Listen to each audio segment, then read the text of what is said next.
নমস্কাৰ। আজি আমি বকিয়াল PMC বকিয়াল হাইস্কুলৰ ফালৰ পৰা আৱিষ্কাৰ সপ্তাহ উপলক্ষে আমাৰ কালিয়নীত থকা বকিয়ালৰ কালিয়নীত থকা বৌদ্ধ মন্দিৰলৈ আহিছে আৰু তাৰ কিনাৰতে আছে আমাৰ এয়া কালিয়নী নদী। এই কালিয়নী নদীখন আমাৰ বকিয়াল অঞ্চলৰ জীৱন ৰেখা বুলি ক'ব পাৰি। এই নদীখনে আমাৰ এই অঞ্চলৰ ৰাইজক সকলো জনগণক যথেষ্টখিনি সহায় কৰি আছে। ইয়াৰ পানী ব্যৱহাৰ কৰি আমাৰ ওচৰে পাজৰে গাঁওবিলাকৰ ৰাইজসকলে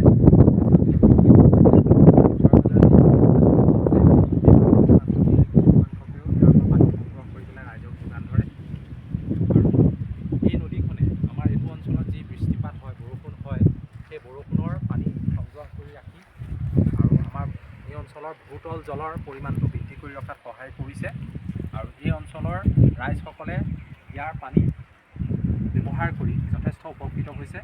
আৰু লগতে আমি এই অঞ্চলৰ ৰাইজে এই নদীখনক যাতে ভৱিষ্যতলৈ আমাৰ যিটো উপকাৰ পাই আছোঁ, সেই উপকাৰটো যাতে নদীখনৰ পৰা আমি পাই থাকোঁ, সেই ব্যৱস্থাটো যাতে আমি সুৰক্ষিত কৰি ৰাখিব পাৰোঁ, নদীখনক যাতে সুৰক্ষিত কৰি ৰাখিব পাৰোঁ, নদীখনক যাতে আমি ভালে ৰাখিব পাৰোঁ। আজিকালি প্ৰধান এটা চিন্তা হৈছে নদী এখনক ভালে ৰখাটো। গতিকে এই নদীখনক যাতে আমি ভালে ৰাখিব পাৰোঁ, তাৰ প্ৰতি আমি সজাগ হ'ব লাগিব। নমস্কাৰ।